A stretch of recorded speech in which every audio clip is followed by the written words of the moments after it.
Hi friends, welcome back our YouTube channel. భక్తులారా, ఈరోజు ఆ పుణ్య దంపతుల యొక్క కళ్యాణం ఎలా జరిగిందో ఇప్పుడు విందాం రండి. ఓం నమ శివాయ, హరహర మహాదేవ. అయితే కైలాస పర్వతం అందంగా వెలిగిపోతుంది. ఆకాశం నుంచి దేవతలు పుష్పవర్షం కురిపిస్తున్నారు. దిక్కులన్నీ మంగళ వాద్యాలతో ఆ ఆది దంపతులైన పార్వతీ పరమేశ్వరుల కళ్యాణం వేదికగా మారింది. అయితే ఈ వివాహం ఒక సాధారణ వివాహం కాదు. ఇది తపస్సుకు ఫలితం, భక్తికి ప్రతిఫలం. హిమవంత మహారాజుకు మేనకాదేవికి పుట్టిన కుమార్తె పార్వతీదేవి. ఆమె బాల్యం నుంచే సాధారణ పిల్ల కాదు. ఆమె మనసులో ఒకే ఒక భావన, పరమేశ్వరుడే నా ప్రాణనాథుడు అని. ఆమెకు రాజసుఖాలు అవసరం లేదు, విలాసాలు అవసరం లేదు. శివుడి సేవే ఆమెకు సర్వస్వం. పార్వతీదేవి మృదువైన పుష్పశాయను వదిలి రాళ్ల మీద కూర్చుంది. ఆకలిని జయించింది, నిద్రను జయించింది, శరీర బాధలను పట్టించుకోలేదు. వర్షం పడినా కూడా కదలలేదు. ఓం నమ శివాయ అనే శ్వాస తప్ప మరో ఆలోచన లేదు. ఆ తపస్సు అంతా శక్తివంతమైనది. లోకాలే కంపించాయి, దేవతలకే భయం వేసింది.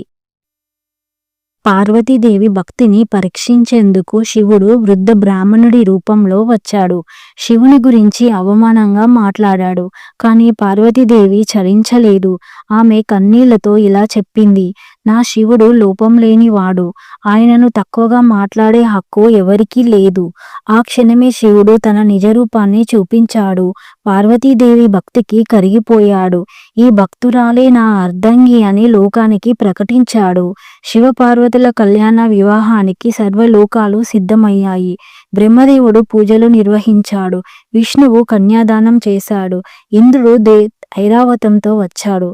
నారదుడు వీణనాదంతో మంగళగీతం ఆలపించాడు. కైలాసం ఒక మహామండపంగా మారింది. ముహూర్తం వేళ వచ్చింది. పార్వతీదేవి సిగ్గుతో తలవంచింది. శివుడు చిరునవ్వుతో ఆమె మెడలో మంగళసూత్రం కట్టాడు. ఆ క్షణమే సృష్టిలో సమతుల్యత ఏర్పడింది. శక్తి శివులు ఏకమయ్యారు. ఓం నమ శివాయ, హరహర మహాదేవ. అయితే మిత్రులారా, ఈ కళ్యాణం మన అందరికీ ఒక గొప్ప సందేశం ఇస్తుంది. జీవితంలో వైరాగ్యం అవసరం, కానీ ప్రేమ లేకపోతే శూన్యం. కఠినత అవసరం, కానీ కరుణ లేకపోతే అర్థం లేదు. అందుకే శివపార్వతులు అర్ధనారీశ్వరులు అయ్యారు. ఓం నమ శివాయ.